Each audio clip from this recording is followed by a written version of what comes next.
20 నుండి 22 వరకు. ద్వితీయోపదేశకాండము 18వ అధ్యాయం 20 నుండి 22 వరకు. అంతేకాదు ఏ ప్రవక్తయు అహంకారము పూని నేను చెప్పుమని తనకు ఆజ్ఞాపించని మాటను నా నామమును చెప్పునో ఇతర దేవతల నామమును చెప్పునో ఆ ప్రవక్తయును చావవలెను.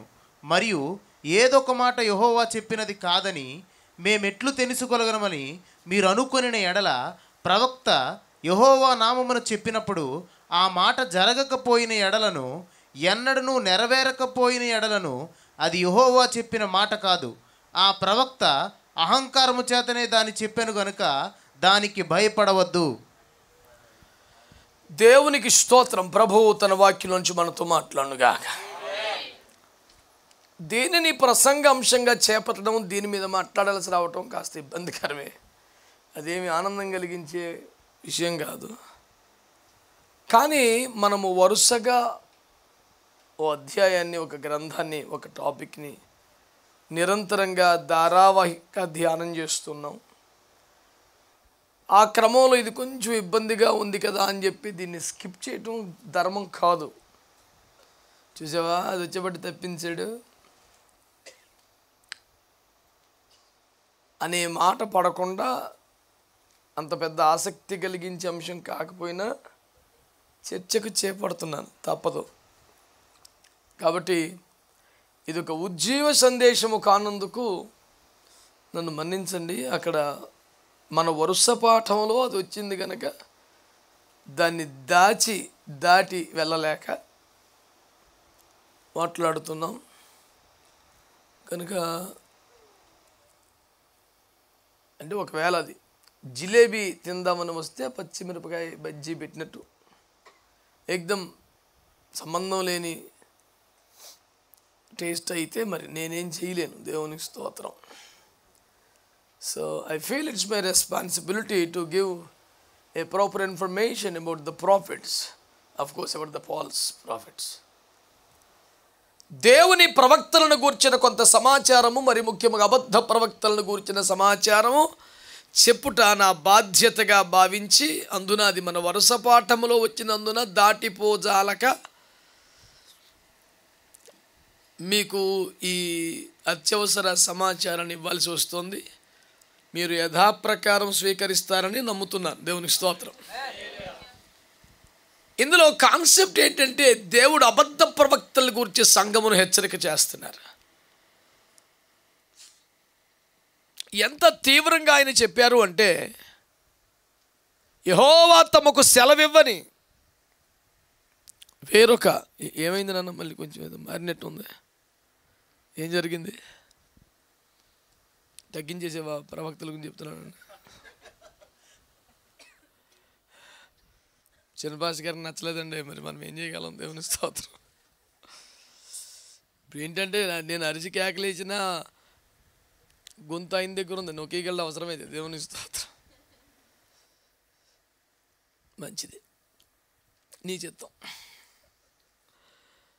ఇక్కడ ఎంత కఠినంగా ప్రభు మాట్లాడతారంటే, కొంతమంది అబద్ధ ప్రవక్తలు ఉన్నారు, వారు చచ్చిపోతారని చెప్తున్నాడు. అక్కడ జనముల్లోంచి వారు చావవలెను అంటూ మండిపడుతున్నాడు. ఆయనకి అంత బాధ ఎందుకు వచ్చిందంటే, వారు వ్యక్తిగతంగా తాము ఏదో గొప్పవారనే ప్రఖ్యాతి వారికి ఏమీ లేదు. వారి యెహోవా ప్రవక్తలని వారికి ఆ గౌరవం. వారు చెప్పే మాట యెహోవా మాట అని ప్రజలు నమ్ముతున్నారని ఆయన బాధ. హెస్కేలు 20లో కూడా అంటారు కదా, యెహోవా తమకేమీ సెలవియ్యని దినమున ఇదే యెహోవా వాక్కు అని చెప్తారంట. అట్లాంటి దేవుడు కనపడతాం కానీ మాట్లాడతాం అట్లాంటి ఏమి లేవు. కానీ తాను ఒక దేవుని ప్రవక్త అన్నట్లుగా ప్రసిద్ధి ఎలాగో వచ్చింది కనుక, తన మాట మీద ప్రజలకు గురి ఉంది కనుక, ఇదే యెహోవా వాక్కు అది చెబితే గజగజలాడతా చెప్పినట్టు చేస్తాడు ఒక్కొక్కడు అని దేవుని ప్రవక్తల మీద ప్రజలలో ఉన్న గౌరవాన్ని క్యాష్ చేసుకొని స్వప్రయోజనానికి వాడుకుని ఒక నీచ నికృష్ట పాపిష్టి భావజాలం ప్రవక్తలలో జొరబడినందున వారిని దొంగ ప్రవక్తలు, అబద్ధ ప్రవక్తలను దేవుడు ముద్రేసి, అట్లాంటి వాళ్ళతో జాగ్రత్తలు ఎలాగో శిక్షించబడతారు, ఈలో మీరు దెబ్బతినకుండా చూడండి, ఎవరిని పెడతాడని ఫాలో అవ్వబాకండి అని చెప్పాడు.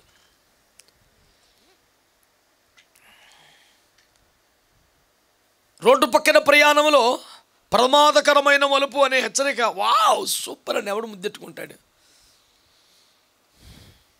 కానీ బాధ్యత అవసరం. మీ ప్రయాణం సుఖవంతమవునుగాక అనేది నెరవేరాలంటే అట్లాంటి ప్రమాదకరమైన మలుపులు, హెచ్చరికలు చెప్పాలి. మన ఆధ్యాత్మిక ప్రయాణంలో కూడా అనవసరపు ప్రమాదాలు, లేనిపోని కష్టాలు వచ్చి పడిపోయి అసలు ఆధ్యాత్మిక ప్రయాణమే కుంటుపడే ప్రమాదం రాకుండా ఉండాలంటే నేటి క్రైస్తవ్యం, నేటి సంఘం అబద్ధ ప్రవక్తల బారిన పడకుండా తమను తాము కాపాడుకునేపాటి ఇంపార్టెంట్ ఇన్ఫర్మేషన్ అయినా ఉండాలి కదా.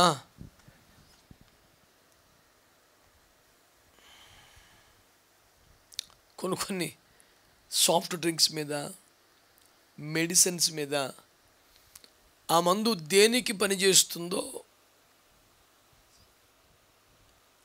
ఆ ట్యాబ్లెట్ కానీ, ఆ ఇంజెక్షన్ కానీ, సిరప్ కానీ దాని వివరం కొంచెం రాస్తారు. ఇది దగ్గుకు పనిచేస్తుందనో ఏదో కొన్ని ముఖ్యమైన మాటలు ఉంటాయి. కానీ అందులో ఒకవేళ శరీరానికి ఇబ్బంది కలిగించే హానికరమైన రసాయనమును ఒకవేళ వాడితే దాని వివరం కూడా చిన్నగా ఉంటుంది, కానీ అది భూతద్దం పెట్టి చూస్తే తప్ప కనపడదు. దాని మీద కొంచెం అవగాహన ఉన్న వాళ్ళు దాన్ని పరిశీలనగా చూసి ఓహో ఇవన్నీ ఉన్నాయి ఇందులో, అయితే మనం వాడకూడదు అని జాగ్రత్త పడతారు. నాలాంటి వర్షాకాలం చదువులో ఎవడైనా ఉన్నాడు అనుకో, ఆడు పొరపాటున చిన్న అక్షరాలు చూడడం, ఒక కాఫ్ అయితే ఓకే ఇది దగ్గు తగ్గిపోతే రాశాడు వేసిరా అంట. మన వాళ్ళని ఇలా వచ్చిందని తేడా అంటే మేము ముందే రాసాం, ఇలాంటి పరిస్థితులు వేసుకోవద్దని ఎవరం చూసుకొని దాన్ని అప్పుడు మ్యాగ్నిఫై చేస్తాడు. ఇవన్నీ ఉన్నాయి మరి లేవేటి అంటాడు. అది వ్యాపార కంపెనీల యొక్క ప్రచార చాణక్యం.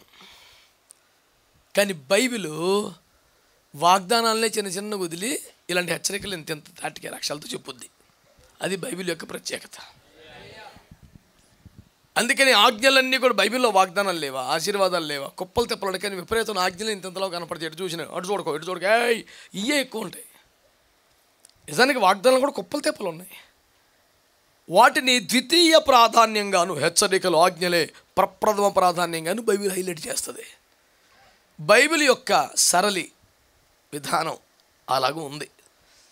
ఎందుకంటే మనసుకు తృప్తి కలిగించి ఆహ్లాదం కలిగించే విషయములు ద్వితీయ ప్రాధాన్యంలోనూ, జాగ్రత్త పడవలసిన విషయాలు మొదటి ప్రాధాన్యంలోనూ పెట్టాడు. అది ఈ గ్రంథకర్త అయినటువంటి పరిశుద్ధాత్మ దేవుని యొక్క శైలి. చాలామందికి నచ్చకపోతే ఇబ్బంది ఏమి లేదు, అసలు అదే కరెక్ట్. దేవునికి స్తోత్రం, మీకు వందనాలు కదా. మనసును ఉప్పొంగ చేసే విషయాలకు అత్యధిక ప్రాధాన్యం ఇచ్చి ప్రమాదకరమైన విషయాలు చిన్న అక్షరాలతో రాసి చీమ తలకాయంత పెట్టి దానికి నెత్తి మీద ఒక స్టార్ ఉంటుంది, అది కూడా కనపడదు. బాగా చూస్తే ఆకర్షణీయమైన అక్షరాలు ఎంత ఉండి లాస్ట్లో షరతులు వర్తిస్తాయి, అది చిన్నగా ఉంటుంది. బైబిల్ ఏమో షరతులే ఇంతలా రాసి ఈ షరతులన్నీ నువ్వు పాటిస్తే ఈ వాగ్దానం వస్తుందని లాస్ట్లో ఉంటుంది. బాబోయ్ ఇది ఒక దుర్మార్గమైన పుస్తకం, మనం ప్రాణం తెస్తా కట్టుకోత ఈ రూల్తో చంపేస్తున్నాడు బాబోయ్ అని పక్కన పడేసిన వాళ్ళు అద్భుతమైన ఆశీర్వాదాన్ని పోగొట్టుకుంటాను. ఓపిక పడి ఎన్ని చదివి ఫాలో అయిపోయినోడికి బేభత్సంగా ఆశీర్వాదం వచ్చి పడిపోతుంది. సర్వచిత్తం ఇక మీది. ఇది మొత్తం గొడవ. దేవునికి స్తోత్రం. కనుక అబద్ధ ప్రవక్తలను గురించి బైబిల్లో మనకెన్నో సంగతులు, హెచ్చరికలు ఉన్నాయి. ఈ పూట మన వరుస పాఠంలో వచ్చింది కనుక తప్పకుండా మెనూలో ఒక పూట కాకరకాయ ఉంటుంది. దేవునికి స్తోత్రం. దాన్ని కంప్లీట్గా అవాయిడ్ చేసేద్దామని రోజు బంగాళదుంపలే తినేస్తే పిండి పదార్థం పెరిగిపోయి నానా సమస్యలు వస్తాయి. డాక్టర్ గారు ఉన్నారు అడగండి. పద్దాక పొలవని దుంపలు తినేస్తే అవ్వదు. మరి ఆ రాష్ట్రంలో ఎలా పోతుందని నాకు అర్థం. ఇటు ఎవరో ఇది ఒరిస్సా, వెస్ట్ బెంగాల్ వాళ్ళు ఎప్పుడప్పుడు వెళ్తాను కదా, ఉప్మా మొదలుకొని బిర్యానీ దాకా బంగాళదుంప లేకపోతే పని అవ్వదు. ఇన్ని దుంపలు తినేసి ఎలా బతికేస్తున్నారు బిర్యానీ. వాళ్ళందరూ నాకన్నా పక్కగా ఉన్నారు. నేను చూశాను బెంగాలీ స్టీల్ ప్లాంట్లో ఉన్నప్పుడు మార్కెట్కి వెళితే మంచి చేపలు పిచ్చేవాళ్ళు. మంచి చేప దొరికితే ఇప్పుడే వస్తున్నట్టు దాన్ని పక్కన పెట్టి ఉంచి మార్కెట్లో బంగాళదుంపలకి వెళ్తాడు. బంగాళదుంపలు దొరికితే ఈ చేప కొంటాడు. ఆ బంగాళదుంపలు దొరకపోతే ఎంత ఇష్టమైన తాజా చేప కూడా కొనుక్కుందాం కానీ దుంపలు దొరకలేదు, వద్దులేండి ఎవరికైనా ఇచ్చేని వెళ్ళిపోతాడు. ఇప్పుడు బంగాళదుంపలు దొరకపోతే ఇప్పుడు చేప తీసుకెళ్ళచ్చు కదా. దుంపలు లేకుండా ఎలా కొనుక్కుంటాం, బంగాళదుంప చేప ఎలా కొనుక్కుంటామని నేను ఆశ్చర్యంగా కొత్తగా बिना आलू से मछली कहते बनते भाई, नहीं नहीं मुझे नहीं चाहिए అంటే ఉల్లిపాయ లేకుండా అల్లం వెల్లిపాయ లేకుండా కూడా వండగలడు, కానీ దుంప లేకపోతే వండలేడు చేపలో.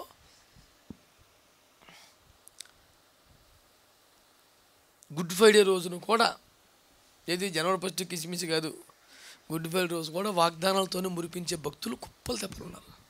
అంత బంగాళదుంపల బ్యాచ్.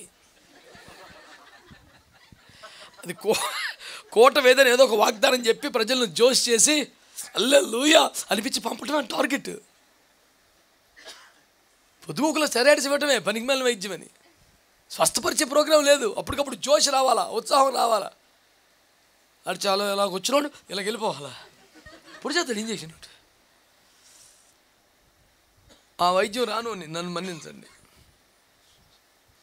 పేషెంట్ని ఎప్పటికీ సెరాడిస్ మీదే పెట్టే దుర్మార్గ వారం లేదు. ప్రభు నన్ను క్షమించును కాక. ఏది దొరికినా దుంపలే చేసే పని నాకు లేదు. అప్పుడప్పుడు కాకరకాయలు వండి పెడతాను. ఇంకా కొంచెం జబ్బు కొట్టినట్లేదంటే ఉత్తి పచ్చిమిరకాయలతోనే పచ్చడి చేస్తాను. ఇలాంటి వైద్యం ఒకటి ఉంది. అలాంటి వాడిని కాపురగా మీకు పెట్టినందుకు మరి దేవుని చిత్తం. నేనేం చేయలేనండి పెట్టారు. జాగ్రత్తగా అలవాటు పడి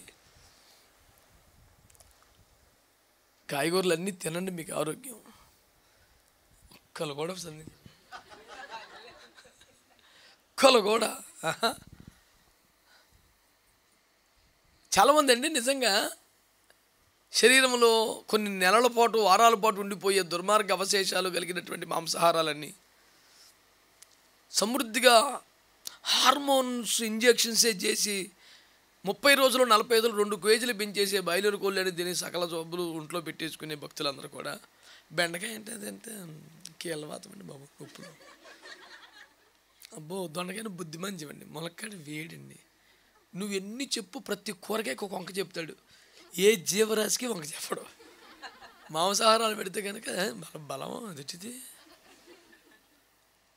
మాంసం బలమా, మాంసం కృతులు బలమా, ఇలాంటి లేనిపోయిన కృతులు కీర్తనలు చెప్పకో, మాంసమే.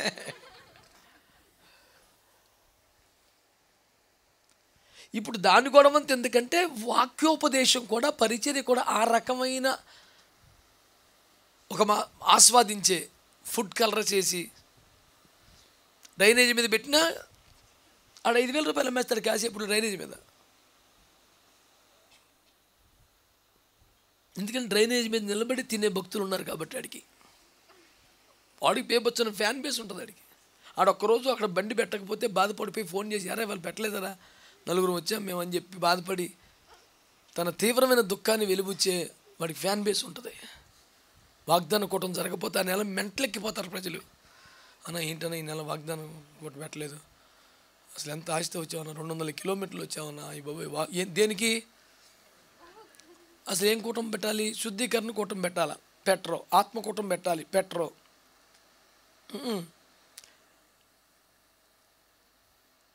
ఒక బలమైన వాగ్దానంతో మనిషి ఉద్యమం పొందకపోయినా పరలోకం వెళ్తాడు శుద్ధీకరించబడితే.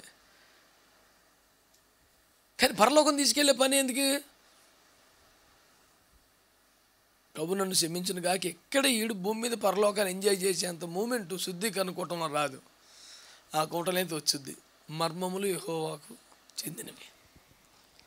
అన్నీ నన్నే చెప్పమన్నట్టుగా చూస్తున్నారు మీరు. చాలా ఎక్కువ చెప్పేశారు ఇప్పటికే, నేను చెప్పను. చూడండి వాళ్ళు దుర్మార్గం మండిపోనాలు చేసే ప్రవక్తలు అట ఏటండి వాళ్ళు.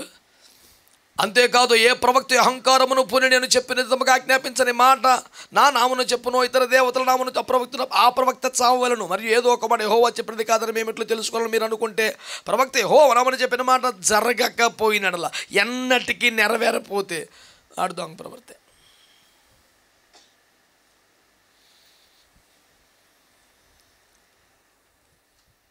ఎవడైనా యెహోవా నామమున నేను చెప్పని మాటలు చెప్పేస్తే, యెహోవా ప్రవక్తగా మాట్లాడేస్తే దానికి నాకు సంబంధం లేదు. ఎప్పటికీ నెరవేరని పిచ్చి పిచ్చి మాటలు మాట్లాడిస్తే నాకు సంబంధం లేదు. ఆడు చేస్తాడు, ఆడు ఫాలో అయ్యారు పోతారు. మీరు మటుకు జాగ్రత్తగా ఉండండి, నాకు దానికి సంబంధం లేదు. ఏదోటి చెప్పేసి జనాన్ని ఆకర్షించేస్తున్నాడు. అతను చెప్పింది నెరవేరుతున్నాయి అసలు.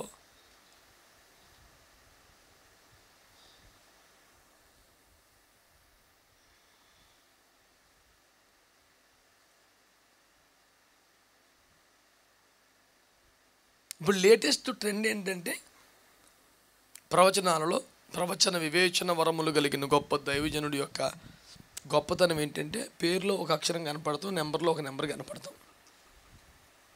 నవ్వుతారు, నిజమండి. నువ్వు ఎప్పుడైనా వచ్చావు మీటింగ్కి? నన్ను ఎప్పుడైనా కలిసావా? నీ పేరు ఆతో స్టార్ట్ అవుద్ది. అవునండి బాబు, నాకు కంగారు పడిపోయాడు, మిగతా ముక్కలు చెప్పేస్తాడు. ఇప్పుడు ఆడొక తెంగరోడు ఆడను మొరు మూసుకుని ఉంటే మిగతా అక్షరాలు ఎప్పుడు కూర్చును? నీ పేరు ఆనగా అవునండి, అవునండి నా పేరు అభిషేక్ ఏంటి అంటాడు. సుశవ ఎలా చెప్పించినావు అంటాడు.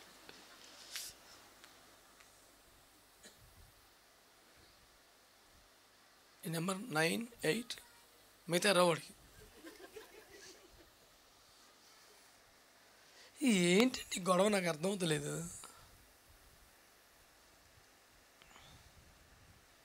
ఎర్రబడిపోతున్నారు జనం.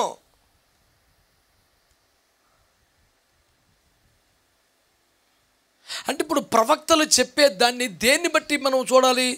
వారు మాట్లాడుతున్నవి ఎంతవరకు వాస్తవాలు, ఎట్ట తయారైనవి. ఇప్పుడు వీళ్ళ మాట కొత్త నిబంధన కాలంలో ఒకవేళ మీలో ఎవరైనా అంటే పాత నిబంధనలో ప్రవక్తలు ఉన్నారు కానీ కొత్త నిబంధనలో పెద్దగా లేరు కదండి, అందుకనే మనోడు ఆ రంగాల మీద పడిపోతున్నాడు అనుకుంటారు. కొత్త నిబంధనలు కూడా ప్రవక్తలు ఉన్నారు. ప్రవచన పరిచర్య నూతన నిబంధనలో కూడా ఉంది. ఇప్పటికి కూడా ప్రవచనానికి, ప్రవచన సేవకి బైబిల్ కానీ జెఫన్యా కానీ వ్యతిరేకం కాదు. ప్రవక్తలు కావాలి, కోరుకుంటున్నాము. ఇందులో సెకండ్ థాట్ లేదు. మాకు ఆహారం కావాలి కాబట్టి విషం పెట్టేది దుర్మార్గుడు ఎవడాడు? మేము ఆకలి కొన్నాం, మాకు ఆహారం కావాలి కాబట్టి ఆకలి మీద ఉన్నాం కాబట్టి ఏదో పెట్టి చంపేస్తాం మమ్మల్ని. నేటి సంఘానికి ప్రవచన సేవ అవసరం ఉంది, ప్రవక్తలు కావాలి కాబట్టి దొంగ ప్రవక్తలు దొంగ ప్రవచనాలు చెప్తావా? అది దొంగ ప్రవక్త దొంగ ప్రవచనం అని చెప్తే మొత్తం ప్రవచన సేవ అబద్ధం అని చెప్పినట్ట.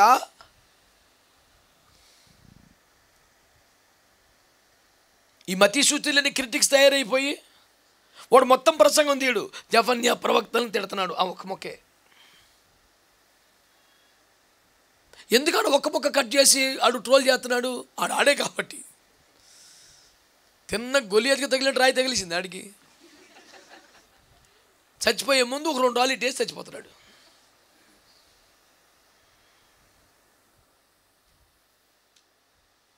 అదంత అగ్రెసివ్గా ఆడు కంగారు పడిపోయి గోలు పెట్టేసి అంత తిప్పలు ఎందుకు వచ్చింది ఆడికి? ఆ మధ్య ఒకడు గోల్ చేయాలని నా మీద యాకోబు ప్రేమ వివాహాన్ని తప్పుపట్టిన జెఫన్యా వాక్యానుసారం కాదు, అది అట్టగోలు తప్పు. అసలు అమ్మ నాన్నతో ప్రార్థించుకెళ్ళాడు, అతనికి ఏం తెలియదు, అమ్మ నాన్నే పంపించారు. జెఫన్యా అంత అట్టగోలుగా మాట్లాడాడు, తప్పది. అది దేవుని చిత్తం, దేవుని ఏర్పాటు. వీడికి వాక్యం తెలియదు, సావదో. ఇష్టానుసారంగా యాకోబుని అన్పాపురం చేశాడు. నా మీద వీడియోల మీద వీడియోలు చేశాడు వరుసపెట్టి, ఎంతో శ్రద్ధగా, బహు జాగ్రత్తగా, ఓపికగా. ఇప్పుడు నేనేమన్నాను? యాకోబు పాపానన్నా? యాకోబు నరకానికి వెళ్తాడన్నానా? అసలు యాకోబు సొత్తు దండగని చెప్పన్నానా? అసలు యాకోబు జీవితంలో ఎబ్బోకరేవి లేదన్నానా? అతను ప్రార్థన జీవితం వేరన్నానా? అతడు బెనోని బెన్యామినిగా మార్చుకున్న ప్రార్థన తప్పనా? నేనేమన్నాను? నీ కొంపేంటి, నీ బతికేంటి, మీ నానేంటి, మీ తాత ఏంటి, 20 సంవత్సరాలు పాడతానని చేస్తాం ఏంట్రా అన్నాను, అంటాను ఖచ్చితంగా. ఇందులో డౌట్ లేదు. పూటకి 400 మంది భోజనం చేసే కొంపలో నుంచి నువ్వు 7 సంవత్సరాలు పాడతాని చేస్తే కనుక పిల్లనేమనంటే సింపుల్గా సెటిల్ అయిపోయావు పాడతానికి పిల్లల కోసం. 7 సంవత్సరాలు అయితే గుడిదాన్ని అంటగట్టిన తర్వాత మోసం దుర్మార్గం అనకుండా తూచి అన్నాడు. తూచి అంటే అలాగే తూచేమన్నా దదవేసలు లేకు, పెద్ద అని చేయకుండా చిన్నగాని చేస్తారా? నీకు బుర్ర లేకపోతే నాగలేదు ఎట్లా పని మళ్ళీ మాట్లాడుతున్నావు. మరి ఏంటి మా అయ్యా పరిస్థితి? ఇంకో 7 సంవత్సరాలు ఏమంటావు? ఓకే, తప్పన్నాను. అది నేను నీ పిలుపేంటి, నీ ఏర్పాటు ఏంటి, నువ్వు ఎందుకు బయలుదేరావు? ఇది ప్రయాణం అన్నావు. 14 సంవత్సరాలు ఎందుకున్నావు? ఇంకో 6 సంవత్సరాలు ఎందుకున్నావు? 20 సంవత్సరాలు అంతా దేవుడి చిత్తం ఏర్పాటు అయితే 20 సంవత్సరాలు సంపాదించి ఒక్క రాత్రి వదిలేశాడుగా. మరి కొంత అట్టు కొంత ఇది పంపించేశాడుగా, ఒక్కడి మిగిలిపోయాడుగా. చేయడిది ప్రేమ వివాహం అయి ఉంటుంది, కోపం వచ్చింది అంతే.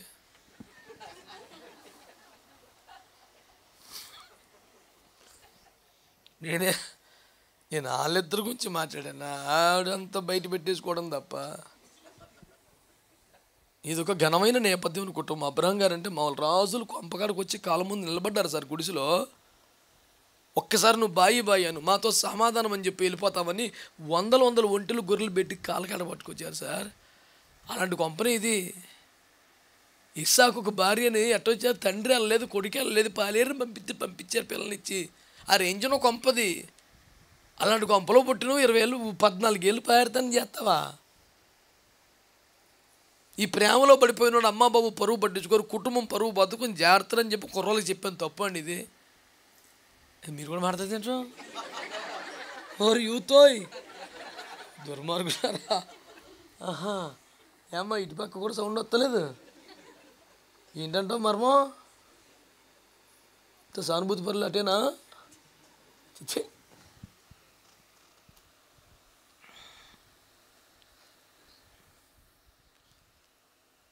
ఇది లేనిపోని దాంట్లో పడిపోయి కుటుంబం పరువు తీసేయకంటారా నేను బతిలాడి యవనస్తులకి చెప్తుంటే నా మీద కలపడిపోతాడు ఏంటండి? నేను అబద్ధ బోతలు చెప్పానా? సంఘాన్ని పాడు చేశానా? శుభ్రంగా చర్చకొచ్చే వాళ్ళు నరకాన్ని తీసుకెళ్ళిపోతున్నానా? నేను చేసిన తప్పుడు బాధ ఏంటి? నా వల్ల ఎవడు చెడిపోయాడు? వీడికే క్యాసెట్ వేసుకున్నప్పుడల్లా బాధ వచ్చేస్తుంది నా మీద పడి. ఏంటండి ప్రవక్తలని, మొత్తం ప్రవక్తలని, అబద్ధ ప్రవక్తలు, మొత్తం ప్రవక్త కొత్త ప్రవక్తలు లేదు ఎవరులే, అంత సుత్తి అంటున్నానా? అబద్ధ ప్రవక్తలు అప్పుడు ఉన్నారు, ఇప్పుడు కూడా ఉంటారు, జాగ్రత్తగా బాబు అంటున్నాను నేను. శుభ్రమైన ప్రవక్త నీకు ఎందుకు వస్తుంది నొప్పి? నువ్వు ఆ బాబుతోడు అయితేని, లేకపోతే నువ్వు కూడా ఆమెను చెప్పాలి. నిజమే, అబద్ధ ప్రవక్తలు ఉండిరి, ఇప్పటికే ఉన్నారు, జాగ్రత్త నువ్వు కూడా చెప్పాలా? నువ్వు భుజాలు తడుకుంటున్నావంటేనే నీ క్యారెక్టర్ మీద డౌట్ వచ్చేస్తుంది.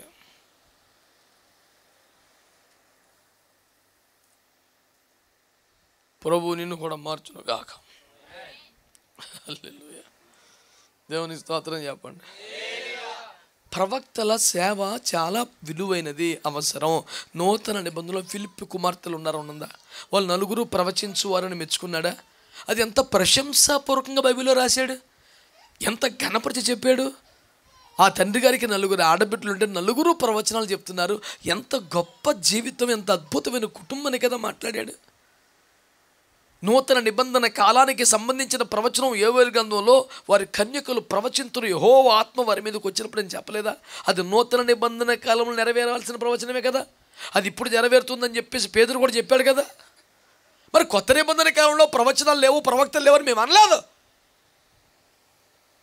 పాత నిబంధన కాలంలో ఉన్నట్టు ఇప్పుడు కూడా అబద్ధ ప్రవక్త జనులు ఉండిరి, ఇప్పుడు నువ్వు ఉన్నారని చెప్తున్నావు, జాగ్రత్త అని చెప్తున్నావు. నీకేంటి ఇబ్బంది? నువ్వు కాక బండి కొన్నావు, రోడ్డు మీద ఎక్కడ స్పీడ్ బ్రేకర్ వద్దని నెల కుదురుతుంది బాబు. నువ్వు కొనేసావు కాబట్టి స్పీడ్ బ్రేకర్ వేసాం మేము.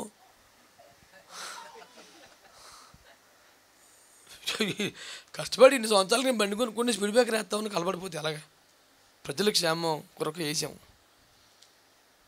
నువ్వు కోప్పడకు, నీ గురించే వేసాం. అవును నిజమే. నువ్వు దుర్మార్గమైన బైక్ ఒకటి కొన్నావు, అది రెచ్చిపోయి అరిచేస్తుంది రోడ్డు మీద అంతే. ఇలాంటి బళ్ళు చూసి మేము వేసాం ఈ స్పీడ్ బ్రేకర్లో. స్పీడ్ బ్రేకర్ వేసాం, దానికి పెయింట్ వేసాం, పక్కన బోర్డు పెట్టాం, అయినా నువ్వు దూకించేస్తాను. నువ్వు కొత్త రకం టెక్నాలజీ ఏంటంటే స్పీడ్ బ్రేకర్స్ మీద నుంచి నువ్వు వేగంగా వెళితే కూడా నీకు ఇబ్బంది కలిగించని షాక్ అబ్జర్వర్స్తో కొత్త బైక్. ఆ కంపెనీ మూసేయాలి అసలు కాదండి. ఎలా ఉండాలి? స్పీడ్ బ్రేకర్స్ మీద నిదానంగా వెళ్ళకపోతే బండి చెడిపోద్ది, ఎక్కడిక్కడ ఇరిగి పడిపోద్ది అన్నట్టుగా తయారు చేయాలి బండి. అది ఎవరిని చంపేస్తాడు? నీడు బండి కొన్నాడని చంపేసి ఎక్సైజ్ ఇచ్చేస్తావా? ఎవడెవరు నువ్వు? కాలుచి ఇరిచేసి నష్టపరిహారం ఇస్తావా? అలాంటి దుష్ట దుర్మార్గ పాపిష్టి బైకులు నిషేధించుటయే నష్టపరిహారం. రాత్రులు వచ్చే స్పీడ్ బ్రేకర్లు తవ్వేసి తీసేయడం కాదు. ప్రభు అందరినీ మార్చును కాక. హల్లెలూయా. కనుక నూతన నిబంధన కాలములో ప్రవచనములు లేవని, ప్రవక్తలు లేరని నేను చెప్పుటలేదు. కొత్త నిబంధన అసలు 1 కొరింథీ పత్రిక 14:1 కృపావరమును ఆసక్తి అపేక్షించమని చెబుతూ మరి విశేషముగా ప్రవచన వరమును ఆసక్తి అపేక్షించమని చెప్పలేదా?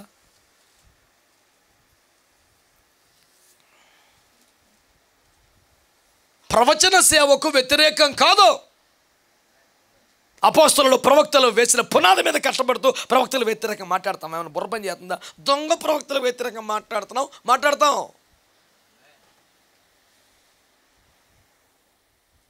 ప్రవక్తల గురించి బైబిల్ ఏమేముందో అవగాహన లేక మాట్లాడటలా.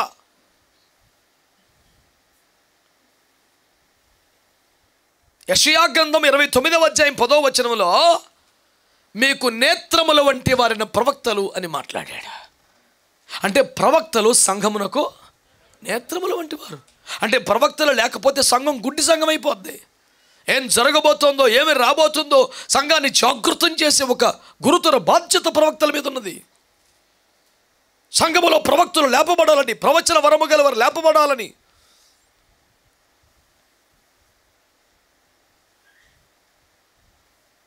కీర్తనకారుడు బాధపడ్డాడు, గుర్తుందా? ఇది ఎంతకాలము జరుగునో ఎరిగి చెప్పేవాడు ఒకడో జనంలో లేకపోయిందని బాధపడ్డాడు. ఆ వచనాన్ని పట్టుకొని కరోనా టైంలో భయంకరంగా ఏడిచాం. నిజమే ప్రభువా, ఈ ఒక ఉత్పాతం వచ్చి పడిపోయింది. ఇది ఎన్ని రోజులు ఉండదో, ఎంతకాలం ఉండదో, జనాల్ని ఏం ధైర్యపరచాలో అర్థం కాక చచ్చిపోతున్నాం.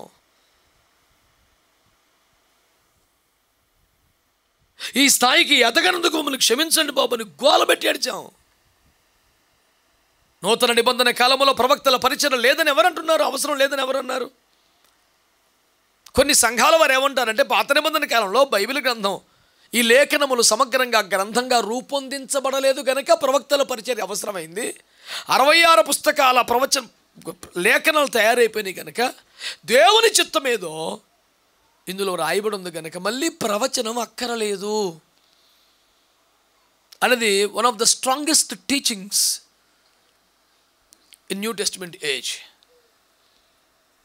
దానికి నేనేమంటానంటే అపోస్తలుల కార్యములు 11వ అధ్యాయంలో ముగింపులో అగబు అనే ఒక ప్రవక్త, 21-22 వచనాలు అపోస్తలుల 11లో అగబు అనే ఒక ప్రవక్త పౌలు పరిచర్లకు వచ్చాక ఏం జరగబోతుందో, పేతురు పరిచర్ల గురించి ఏం జరగబోతుందో, అపోస్తలుల కార్యంలో సేవకి ఎలా జరగబోతుందో తను ప్రవచించాడు. ఇప్పుడు అది కొత్త నిబంధన కాలమా, పాత నిబంధన కాలమా? పరిశుద్ధాత్ముడు వచ్చాక, సంఘం ఆవిర్భవించాక, కృపావరములతో సంఘం వాడబడుతున్న తర్వాత, ఒక్కొక్క ప్రసంగానికి 3,000 5,000 బాప్తిస్మాలు జరుగుతున్న తర్వాత, అన్నతి కాలములో సంఘం అత్యధికంగా ప్రబలుతున్న తర్వాత, చెదరిపోయిన వారందరూ స్వార్థ ప్రకటించి ఆత్మలను సంపాదిస్తున్న తర్వాత, యెరూషలేము, యూదయ, సమరయ, బూది గంతలకు సంఘం విస్తరించిపోతున్న మూమెంట్లో చెప్పిన కార్యం. అది పాత నిబంధన కాలం కాదు కదా.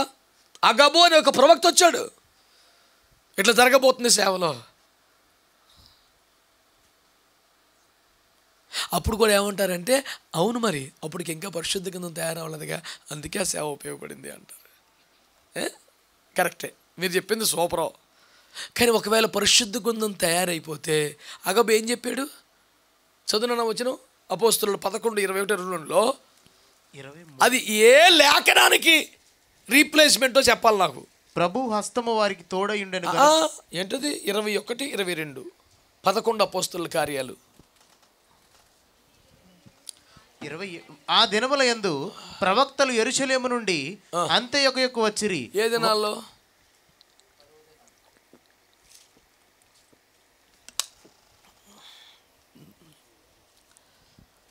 ఆ దినములు అన్నాడు కదా. ఏ దినాలు? పాత నిబంధన కాలమా, కొత్త నిబంధన కాలమా? యేసుప్రభు ముందా, యేసుప్రభు తర్వాత? సంఘ ఆవిర్భావం తర్వాత ముందా? పెంతెకొస్తకు ముందా, తర్వాత? సంఘం పుట్టక ముందా? మరి ప్రవక్తలు వచ్చారు కదా. అప్పుడు చదువు. వారిలో అగబు అను ఒకడు నిలవబడి భూలోకమంతటా గొప్ప కరువు రాబోచున్నదని ఆత్మ ద్వారా సూచించెను. ఇంకా అది క్లౌదియా చక్రవర్తి కాలమందు సంభవించెను. ఇప్పుడు చెప్పండి, ఇది 66 పుస్తకాలు ఇంకా తయారవ్వలేదు కాబట్టి ప్రవచన సేవ ఉన్నది. తయారైన తర్వాత ఇక ప్రవచన సేవ అక్కర్లేదు అంటున్నారు కదా. ఒక కరువు రాబోతుందని. తర్వాత అధ్యాయంలో పౌలు గారు యెరూషలేములో బంధించబడతారని ఇంకో ప్రవచనం. కాలు చేతులు తీసుకుని కట్టేసుకున్నాడు కదా, ఇలా జరుగుతుందని. 66 పుస్తకాలలో ఏ పుస్తకానికి ప్రత్యామ్నాయంగా ఆ ప్రవచనం వచ్చింది? ఇది వచ్చింది కాబట్టి కదా అక్కర్లేదని చెప్తాకు దేని బట్టి చెప్తావు? జరగబోతున్న ప్రయాణంలో వచ్చే ఆటంకాలు కానీ, రేపొద్దున సేవలో వచ్చే ఇబ్బందులు కానీ, ఒకరి వ్యక్తిగత జీవితంలో ప్రయాణంలో జరిగే కార్యాలు కానీ లేఖనాల్లో ఉంటాయా? లేఖనాల్లో సార్వత్రికంగా ఉంటుంది విషయం, ఇండివిజువల్గా ఉండదు కదా. మాట్లాడతలేదు మీరు, బొరకెక్కిందంటారా? సౌరబాబు గారిని గుర్తు చేసుకోండి, బాధపడుతుంది ఏంటి అది మైండ్లో పెట్టుకో.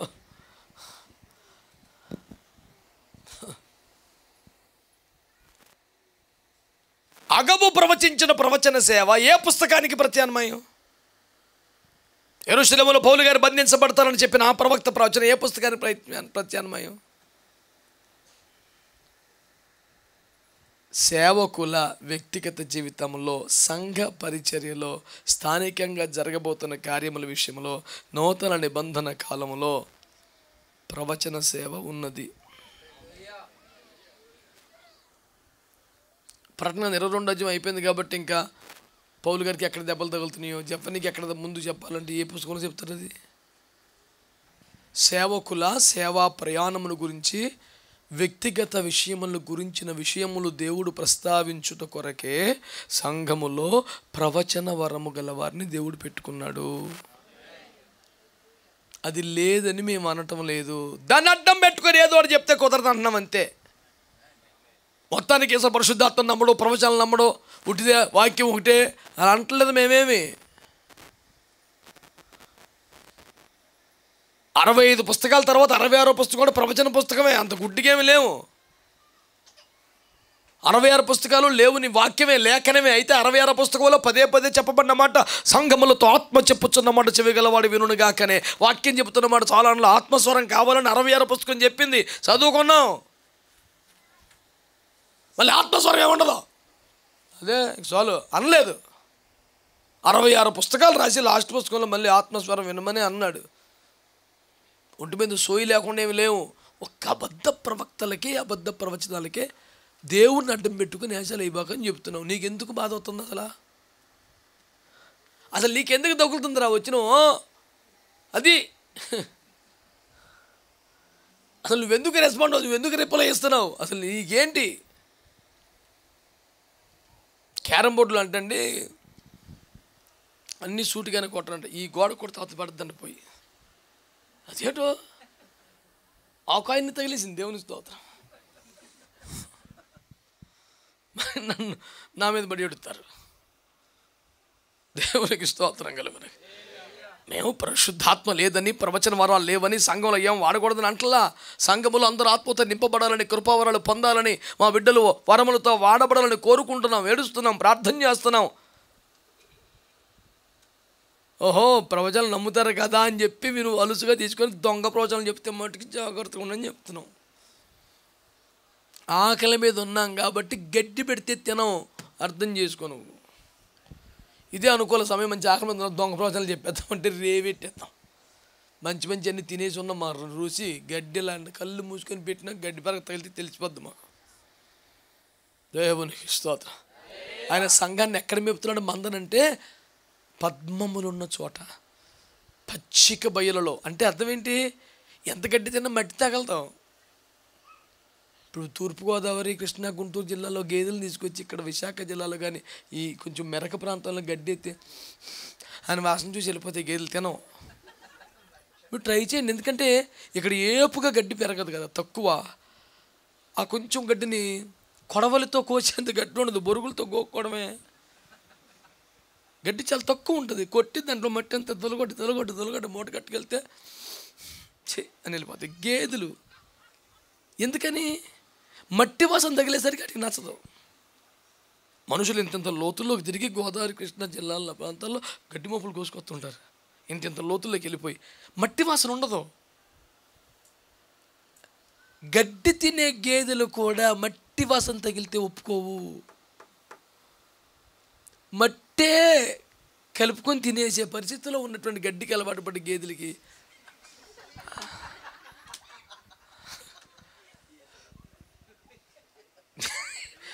నేనే ఉన్నాను ఇప్పుడు. ఇదేటో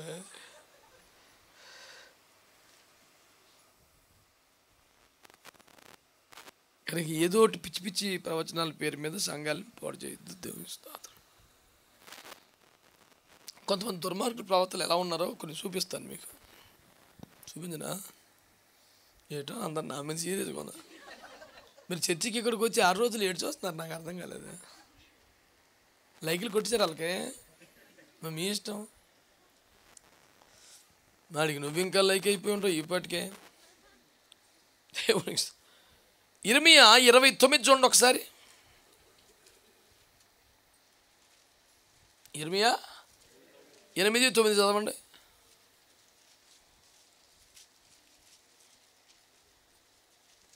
అదే దొరకలేదా? జ్ఞానులు అవమానము నొందిన వారై వారు విస్మయము నొంది చిక్కున పడి ఉన్నారు. వారు యెహోవా వాక్యము నిరాకరించిన వారు, వారికి ఏ పాటి జ్ఞానము కలదు? ఏంటన్నా ఇర్మియా 29:8-9.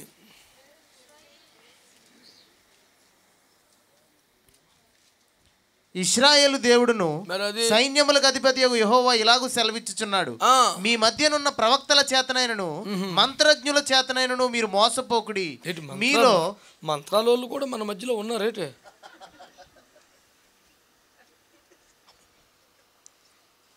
రక్తమేం చేయు అని ఎవడాడు?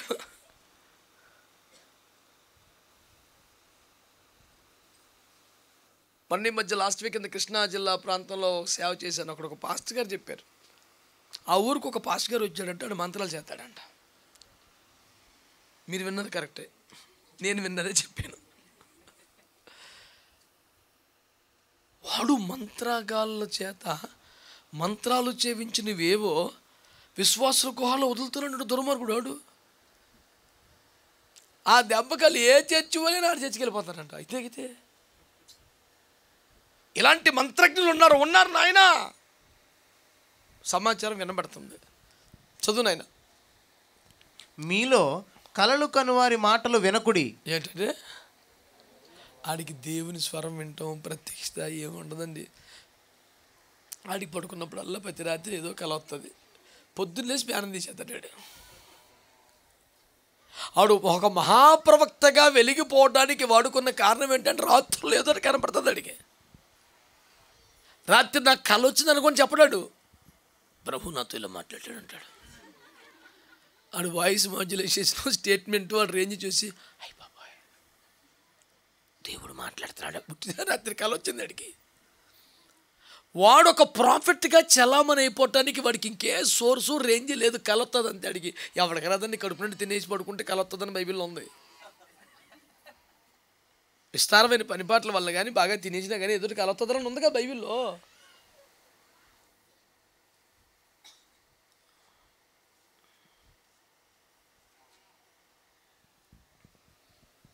The very qualification to be the prophet of God for that fellow is he's being blessed by dreams all the night, every night. That is the only qualification. తెగ తిని పడుకుంటే కలొత్తాడు ప్రాఫిట్ అంటే గీట్రా ఈ బాధ. ఆయన చూడు అక్కడ ఏమన్నాడు, వారు నా నామమును బట్టి అబద్ధ ప్రవచనం నీతో చెప్పుదురు, నేను వారిని పంపలేదు. ఇదే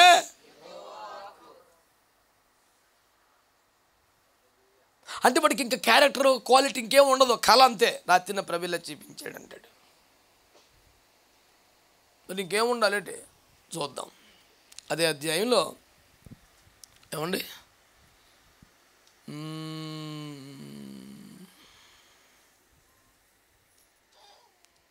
21-22 నుంచి అలా నా నామమును బట్టి మీకు అబద్ధ ప్రవచనములు ప్రకటించు కొలాయా కుమారుడైన అహాబును గూర్చియు మయషేయా కుమారుడైన సిద్కియాను గూర్చియు ఇశ్రాయేలు దేవుడును సైన్యములకు అధిపతియునగు యెహోవా ఇలాగు సెలవిచ్చుచున్నాడు, ఆలకించుడి. వారు ఇశ్రాయేలీయులలో దుర్మార్గము జరిగించుచు. ఎవరల్లో? యెహోవా తమకేమి సెలవీయని దినమున యెహోవా వాక్కని చెప్పే దొంగ ప్రవక్తలు ఉన్నారే, నేను వారిని పంపలేదు, నేను వారితో అసలు మాట్లాడలేదు, కలలు కానీ కలలో వచ్చింది చెప్తుంటారు వాళ్ళు. అలాంటి దొంగ ప్రవక్తల గురించి మీకు ముందుగా చెప్పాను, మళ్ళీ చెప్తున్నాను, నేను వారిని పంపలేదు, నాకాలకి సంబంధం లేదు. వాళ్ళు ఎలాంటి వాళ్ళు అంటే ఇశ్రాయేలులో అంటే క్రైస్తవులలో కొన్ని దుర్మార్గాలకి వాళ్ళే కారణం అంట. విన్నావా? నెక్స్ట్, తమ పొరుగు వారి భార్యలతో వ్యభిచరించుచు. నేను పలకలేను నాయనా, నేను వారికి ఆజ్ఞాపింపని అబద్ధపు మాటలను నా నామమును బట్టి ప్రకటించుచు వచ్చిరి. ఇంకా హైలైట్ స్టేట్మెంట్ ఉంది, చదువు నాన్న. నేనే ఈ సంగతిని తెలుసుకుని వాడనై సాక్షిగానున్నాను. ఇప్పుడు ఇంకేం చెప్పండి, నా మీద బట్టి ఎడతారేటి? కేవలం రిపోర్టర్ చదువుతున్నాను అక్కడ అంతే. ఈ ఇన్వెస్టిగేటివ్ జర్నలిజం నాది కాదు, యేసుప్రభువే. నేనే వారి గురించి తెలుసుకొని సాక్షిగా ఉండి మాట్లాడుతున్నాను. వారు కొన్ని దుర్మార్గ కార్యాలు క్రైస్తవ్యంలో చేస్తున్నారు, పరితెక్కించి వ్యభిచరిస్తున్నారు, అంటే వాడి క్వాలిటీ లేదు, క్యారెక్టర్ లేదు, అసలు దేవుడు వాడిని పంపలేదు. కాకపోతే వాడికి ఏదైనా కల వస్తే ఏం చెప్తున్నాడు? నాకు కల వచ్చింది నెరవేరిపోద్దండి. నువ్వు వెళ్ళి ఏడ్చేయమంటారు. అయితే పిలాతు భార్యకి కల వచ్చింది. ఇప్పుడు ఏం చేయాలి? ఇప్పుడు ఆ ప్రవక్తల్లో పెట్టుకొని మనం ప్రార్థన చేసుకోవాలా? ఇప్పుడు ఏంటి బాధ? కల వచ్చినోడు అల్లా వీడి పెద్ద బేబత్సం. అనాను వాళ్ళు తక్కువగా మాట్లాడుకున్న కల వస్తే నెరవేరిపోద్దని ఇప్పుడు ఏం చేయాలరా? ఫరోక్ కల వచ్చింది, నెబుకద్నెజర్ కల వచ్చింది, ఇప్పుడు ఏం చేద్దాం? రాలేదండి కళ, వాళ్ళకి వచ్చి ప్రభు నెరవేర్చలేదా?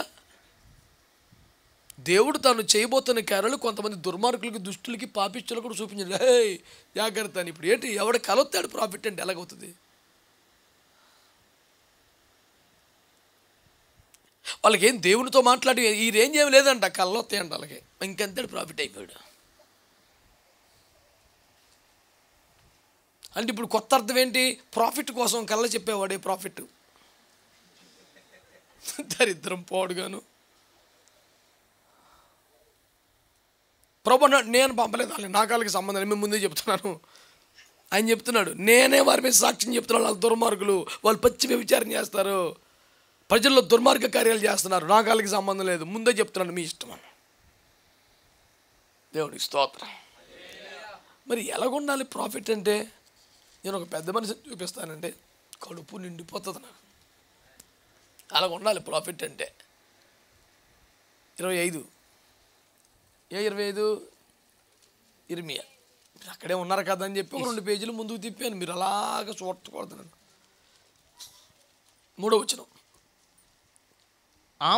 ఆమోను కుమారుడును యూదారాజునైన యోషియా 13వ సంవత్సరం మొదలుకొని నేటి వరకు ఈ 23 సంవత్సరములు యెహోవా వాక్కు నాకు ప్రత్యక్షమగుచూ వచ్చెను. నా గుండె కరిగి నీరైపోయి దేవుని సన్నిధిలో చాలాసార్లు దుఃఖపడతాను. ప్రభా ఏం దయచేనండి, గత 23 సంవత్సరాలుగా రోజు యెహోవా వాక్కు నాకు ప్రత్యక్షం అవుతుంది. ఏం బతుకు సార్, ఏం దైవజనుడు సార్. అది సేవకుడు అంటే అలా ఉండాలి. ఇక కాలు వచ్చిన ప్రతి వాడు ప్రవక్త పనికి మళ్ళీ బతుకని. 23 సంవత్సరాలుగా ప్రతిరోజు ఆయన వాక్కు నాకు ప్రత్యక్షం అవుతుంది. దేవునితో గడిపేవాడు సార్ ప్రాఫిట్. దేవుని సన్నిధిలో బతికేవాడండి ప్రవక్త. యెహోవా వాక్కు ఎవరికి ప్రత్యక్షమగుచున్నదో వాడు ప్రవక్త. రోజు దేవుడు ఎవరితో మాట్లాడుతున్నాడో వాడు ప్రవక్త. అసలు ప్రవక్త అనే మాటకి అర్థమే the official spokes man. You know, on behalf of God who speaks is profit. ఉదాహరణకి మీరు మోషే అహరోనుల దగ్గర మీ సంభాషణ గుర్తుందా?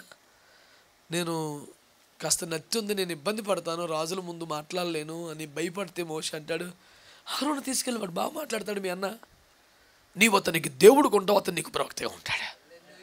అంటే profit should not have his own voice. That is the main quality of a profit. A profit should not carry his own mind, own voice. ప్రవక్త అనేవాడికి స్వంత అభిప్రాయము, స్వంత స్వరం ఉండకూడదు. ఒక మైక్ లాగా ఉండాలి. ఏం మాట్లాడకూడదు, ఇది నా మాటే వినిపించాలి. ప్రాఫిట్ అనేవాడు అలాంటాడు. నువ్వు చెప్పదలుచుకున్నది మీ అన్నకి చెప్పు, అతను మాట్లాడతాడులే, అతడు నీకు ప్రవక్తగా ఉండునంటే నువ్వు చెప్పిన మాటలు చెప్తాడు జనాలకి. ప్రవక్తలందరూ కూడా they shall be the mouthpiece of God himself. దేవుని నోటి బొర్రగా ఉంటే ప్రాఫిట్. యెహోవా వాక్కు ఎవడికి రోజు ప్రత్యక్షమవుద్దో వాడు ప్రాఫిట్. యోహాను గురించి బైబిల్ ఏమి రాశారు? ప్రవక్త అని రాశారు కదండి. ఇదే యెహోవా వాక్కు అంటూ నేడు మనం వింటున్న ప్రవచనాల సరళిలో ఏదైనా చెప్పాడా యోహాను? పరలోక రాజ్యం సమీపంగా ఉంది, మారు మనసు పొందండి అని చెప్పాడు. He was called as a profit of God. కారణం ఏంటి? అతడు దేవుని నోటి మాటకు ఒక బోరగా వాడబడ్డాడు కనుక. ఎవడు దేవుని సన్నిధిలో గడుపుతున్నాడో 20-30 ఏళ్ళుగా రోజు దేవుడు తనతో మాట్లాడుతున్న అనుభవం ఎవడున్నాడో, తన స్వరమేది, అభిప్రాయం ఏది జనమునకు వినిపించక దేవుని స్వరమును వినిపించి ఒక బోరగా ఎవడు వాడబడుతున్నాడో, దేవుని నోటి మాటకు అధికార ప్రతినిధిగా ఎవడున్నాడో అతడు కదా ప్రవక్త అంటే. అంటే it's all about their character, their life. That is not a gift and talent of performance in the ministry, that's their life. అదొక తలాంతుగా వరముగా కాక దేవునితో బ్రతుకుతున్న ఒక జీవితంగా సాక్ష్యంగా ఉండాలి. అది ప్రవక్త అంటే.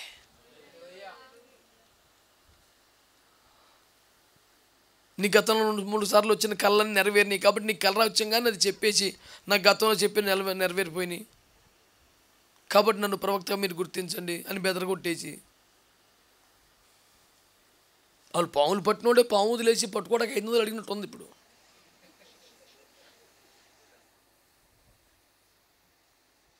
పట్టుకొచ్చి వదిలేసింది ఆడే, పట్టుకున్నది ఆడే. అది ఆడు పామే, పెద్దగా అలర పెట్టదు. పాలు గుడ్డు పోతున్నాడు, కూరలు బీకేసాడు కానీ ఎప్పుడు పడితే అప్పుడు వదులుతున్నాడు, మళ్ళీ పట్టుకుంటున్నాడు. చిన్న చేంజ్ ఉంటుంది, నాకు కూడా పెద్ద బుట్టలో ఉంచలేదని దానికి కూడా చిన్న థ్యాంక్స్ గివింగ్ ఉంది. ఆయనకి మళ్ళీ పనులు చేసి ఎట్లుండాలి సార్ ప్రాఫిట్ అంటే? నాకు ఆ మాట ఎంత ఇష్టమో. 23 సంవత్సరాల గట్ట రోజు దేవుడు మాట్లాడుతున్నాడు అంటాడు బాబు. సమూయేలు ప్రవక్త గురించి కూడా మాట, అతని బ్రతుకు దినములన్నిట ఇశ్రాయేలుకు న్యాయాధిపతిగా ఉండేను. చిన్నగున్నప్పుడు దేవుడు అతనితో మాట్లాడాడు, వృద్ధాప్యను కూడా దేవుని స్వరం వినగలుగుతున్నాడు సమూయేలు. ఆ స్టేబుల్ స్పిరిచువల్ స్టేటస్ కదా ప్రాఫిట్ యొక్క లక్షణం అంటే. అది ఎప్పుడు చెప్పినా 1972లో నాకు దర్శనం వచ్చింది. మరి అప్పటి నుంచి మరి దర్శనం లేదట నీకు? నువ్వు పెద్ద ప్రాఫిట్ మా ప్రాణానికి. 72లో దర్శనం నిజమే, కానీ అప్పటి నుంచి మరి దేవుడు నీతో మాట్లాడడం మానేసాడు. ఎందుకంటే నీకు దేవుడికి సంబంధాలు లేవు.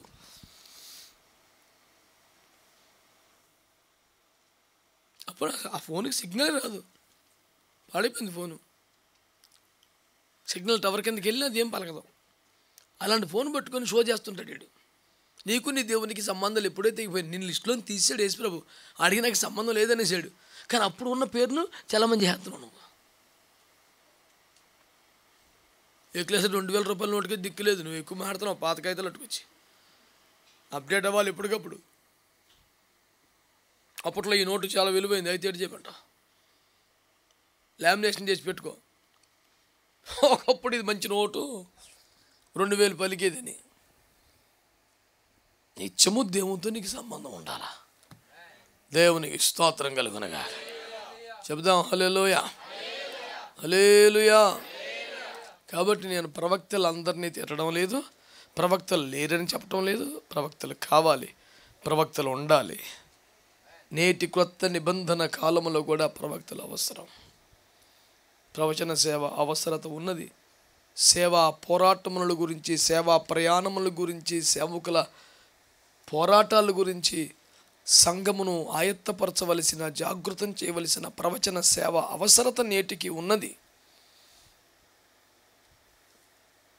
ఆ వరములతో వాడబడే బిడ్డలు కావాలి. కానీ దాన్ని ప్రొఫెషన్గా తీసుకోవటం, దాన్ని లాభసాటి వ్యవహారంగా చేసుకోవటం, కేవలం కళలో చూసిన దాని మీద జనాల మీద పడి పేనం తీయటం కరెక్ట్ కాదు. నిత్యము దేవునితో సంబంధం కలిగిన వాళ్ళై, దేవుని స్వరం వింటున్న వాళ్ళై, దేవునికి ప్రజలకు మధ్యలో ఒక వారధుల్లాగా బ్రతుకుతూ నిలకడగా ఆధ్యాత్మిక జీవితాన్ని కాపాడుకుంటూ పరిశుద్ధ స్థితిని సాధన చేసుకుంటూ దేవుని స్వరమును తమ స్వాభిప్రాయమును మరుగు చేసి చంపేసి దేవుని స్వరమును వినిపించే వాళ్ళుగా ఉండాలి. యోనా ప్రవక్త ఎంత పవర్ఫుల్ వ్యక్తి. ఒక్క ప్రసంగంతోనే రాజు మొదలుకు నడుక్కునేవాడి దాకా అందరినీ మార్చేసిన ప్రసంగం చేశాడు కదా. ఎవడైనా ఈ రోజులు అంత పెద్ద ప్రసంగికుడు ఉన్నాడండి. ఒక్క ప్రసంగం చేస్తే అడుక్కునేవాడు కానీ రాజుగారు గోని పట్టి కొట్టుకుని అడగటం అంటే ఎంత పవర్ఫుల్ మెసెంజర్ అయినా. కానీ ఎవడైనా యోనాను ఆదర్శంగా తీసుకొని ప్రసంగాలు చేయడానికి ధైర్యం సరిపోదు ఎవరికి. అంత ఎక్స్ట్రాడినరీ పవర్ఫుల్ మ్యాన్ ఆఫ్ గాడ్ని ఎందుకు మనం ఆదర్శంగా తీసుకోలేకపోతున్నాం? ఎందుకంటే తనకంటూ సొంత అభిప్రాయం ఉంటే స్ట్రాంగ్ విల్లు ఉంది కాబట్టి అతను ఈ ఘనతకి దీవెనికి పాత్రుడు కాలేకపోయాడు. అతను ప్రవక్తే. అక్కడ విగ్రహం చేయలే, వ్యభిచారం చేయలే, మద్యపానం చేయలే. ఒక క్రూరమైన వక్రజనమునకు దేవుడు ప్రవచనం చెప్పమంటే వాళ్ళు చెప్పిన వేస్ట్, వాళ్ళు మారిసేవరో అని నేను చెప్పనన్నాడు. ఆ ఒక్క పాయింట్ మీదండి ఏం చెడిపోయాడా? ఏమైనా సంసోన్లాగా దారి తప్పాడా? పోనీ ఇంకెవరు లేకని తప్పుడు పనులు చేశాడా? ఇందాక ఇర్మియా గ్రంథంలో మనం చెప్పుకున్నట్లుగా దుర్మార్గాలకు కానీ వ్యభిచారాలకు కానీ కారుకుడా? కాదు. ఒక భయంకర ప్రజలు నువ్వు వెళ్ళి వాళ్ళకి చెప్పినంటే వాళ్ళు చెప్పిన మార ప్రభా వేస్ట్, అలాగే వేస్ట్ అని చెప్పేసి వెళ్ళలేదు అక్కడికంతే. ఈ రోజుకి యోనా మీద ఎంత మచ్చ.